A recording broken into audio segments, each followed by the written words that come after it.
warahmatullahi wabarakatuh. Selamat pagi anak-anak. Bagaimana kabar kalian? Oke, berjumpa lagi dengan Buria di Buria Edu Channel.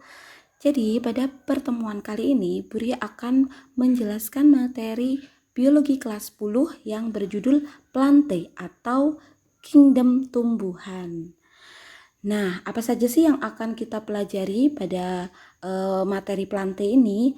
Sebenarnya yang akan kita pelajari pada materi Plante ini ada 3 macam, yaitu bahwa Kingdom Plante itu terbagi menjadi 3 kelompok utama.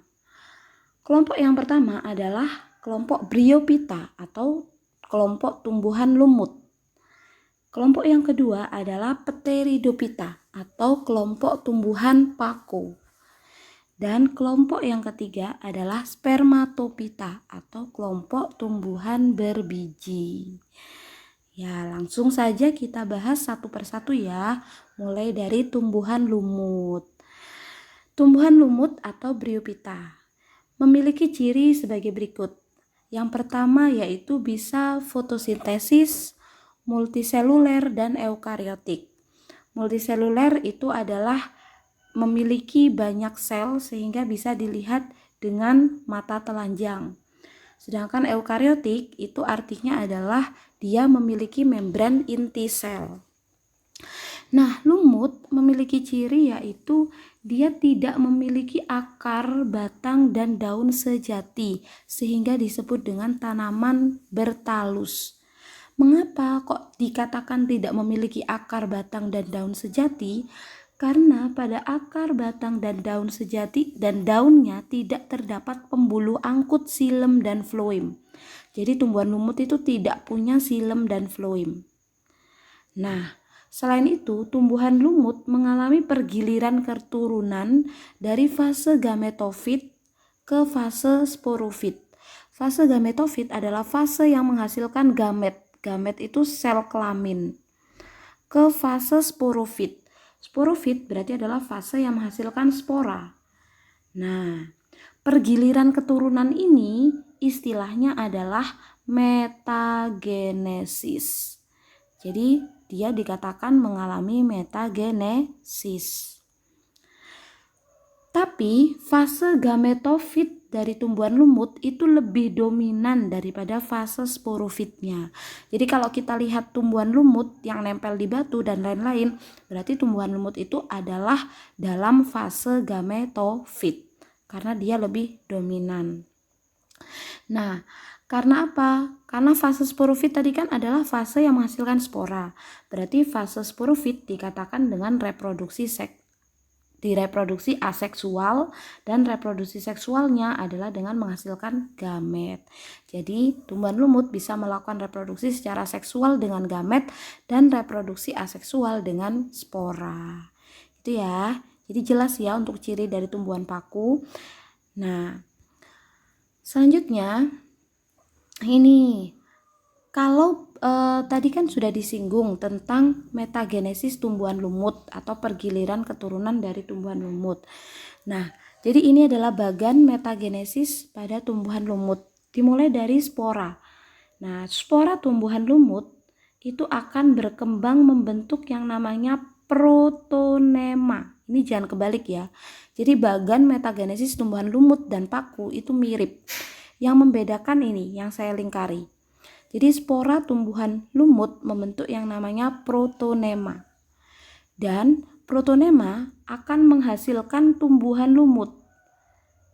Nah, kenapa? Karena tumbuhan lumut ini adalah fase gametofitnya. Tumbuhan lumut akan menghasilkan gamet antheridium dan archegonium. Antheridium adalah gamet jantan, sehingga dia menghasilkan spermatozoa. Sedangkan archegonium adalah gamet betina, sehingga dia akan menghasilkan ovum. Spermatozoa dan ovum bertemu, fertilisasi, terbentuklah zigot. Zigot akan berkembang menjadi sporogonium, dan sporogonium akan menghasilkan sporangium atau kotak spora. Sporangium akan kembali menghasilkan spora. Begitu juga selanjutnya. Berarti dari sini ke sini ini tadi adalah fase gametofit, sedangkan ini adalah fase sporofit. Gitu ya. Nah, apa saja sih klasifikasi dari tumbuhan lumut? Jadi tumbuhan lumut itu dibagi menjadi 3 kelompok, yaitu Hepaticopsida atau lumut hati, Anthocerotopsida atau lumut tanduk, dan Bryopsida atau lumut daun. Nah, jadi yang paling banyak kita jumpai itu adalah lumut daun.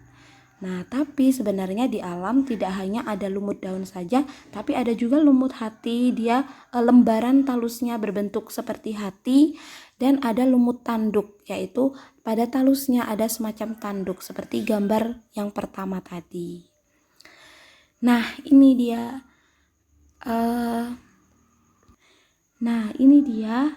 macam-macam tumbuhan lumut ya. Jadi yang pertama tadi adalah lumut daun. Nah, ini adalah gambar lumut daun. Lumut daun contohnya adalah Polytrichum commune. Ini adalah lumut daun yang paling sering kita jumpai di bebatuan dan lain-lain. Nah, ini adalah sporofitnya yang berisi sporangium dan nanti akan menghasilkan spora. Tapi jarang sekali lumut daun yang biasanya ada sporofitnya. Jadi biasanya tanpa sporofit. Karena apa? Karena tumbuhan lumut lebih dominan yang fase gametofit. Nah, kemudian lumut tanduk pada kelas Anthocerotopsida. Nah, ini adalah contoh gambar lumut tanduk. Bisa dilihat ini ada tanduknya, dan tanduknya ini merupakan sporofitnya yang nanti menghasilkan spora. Nah, gitu ya. Jadi lumut tanduk itu adalah ini gambarnya seperti ini. Kemudian ada juga lumut hati. Nah, lumut hati contohnya adalah Marchantia polymorpha, nama spesiesnya. Nah, lumut hati itu seperti ini. Jadi talusnya berbentuk seperti hati. Talus gametofitnya gini seperti hati. Nah, tapi dia juga punya sporofit. Sporofitnya kayak payung seperti ini. Ini adalah ini adalah gametofit pada lumut hati. Jadi gametofitnya itu kan bisa Archegonium, bisa Antheridium. Nah, itu jadi ciri khasnya punya semacam payung dan talusnya berbentuk hati. Itu adalah lumut hati Marchantia polymorpha. Oke, silakan nanti kalian bisa lihat di rumah, di sekitar rumah kalian masing-masing, coba amati ditemukan berapa jenis lumut di sekitar rumah kalian. Oke, apa sih peranan tumbuhan lumut bagi kehidupan? Jadi tumbuhan lumut yang di lantai hutan dapat menahan erosi, mengurangi bahaya banjir, dan menyerap air sehingga dapat menyediakan air di musim kemarau. Selain itu, Marchantia polymorpha atau lumut hati digunakan sebagai obat hepatitis atau radang hati. Dan sphagnum ini adalah jenis dari lumut daun, dapat digunakan untuk bahan pembalut. Nah, jadi lumut ini berperan positif bagi kehidupan manusia.